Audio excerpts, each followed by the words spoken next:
எனக்கு என் நண்பன் உதயா வந்து ஏதோ சொல்லிட்டாப்லன்ட்டு உள்ள தூக்கி வச்சுட்டாங்களே, வெளில வந்துட்டாப்ல பேர்ல.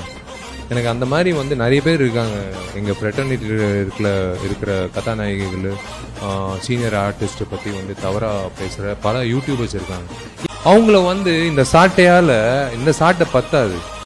ஆர்கே நகர்மணி விஷால் சார், நீங்க சொன்னது 100% கரெக்டே, தப்பே கிடையாது.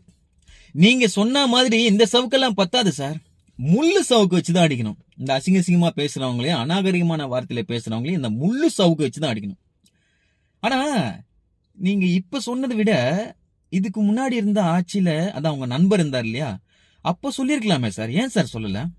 ஓ, என் நண்பன் ஆட்சி, எங்க ஆட்சி, எங்க அதிகாரம், என் நண்பன் அப்படின்றதுனால நீங்க பேசாம இருந்தீங்களோ? ஏன்னா எங்களுக்கு அப்படிதான் தோணுது. ஏன்னா உங்களுக்கு நெருக்கமானவங்க, உங்களுக்கு பிடிச்சவங்க புஷ்பா மேடம் அவர்களை ஒவ்வொரு மேடையிலும் அசிங்கமா பேசினார் சார் சிவாஜி கிருஷ்ணமூர்த்தி அவர்கள். உங்க நண்பன் இருக்கிற அந்த கட்சி ஆளுங்க தான் சார், உங்க கட்சி ஆளுங்க தான் சார். அப்பெல்லாம் ஏன் சார் பேசல? அப்போ உங்க கட்சி ஆளுங்க பேசுனா விட்டுருவீங்க இல்ல சார்?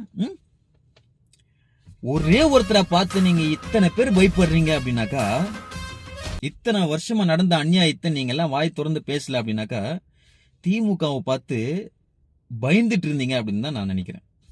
நீங்க சொல்லுங்க. இங்க ஒழுங்கே இல்லாம ஒரு கூட்டம் உயரமாவும் குட்டையாவும் ஒன்னா சுத்திட்டு இருப்பானுங்களே, பாத்திருக்கீங்களா? அவங்களா இந்த 3வது புளிய மரத்துக்கு பக்கத்துல மாடியில குடியிருக்கதா சொன்னாங்க. அங்க போய் கேட்டா தெரியும். கேட்டு பாக்கறதா? இன்னைக்கு அவனுங்கள போட்டு பாத்துறேன்.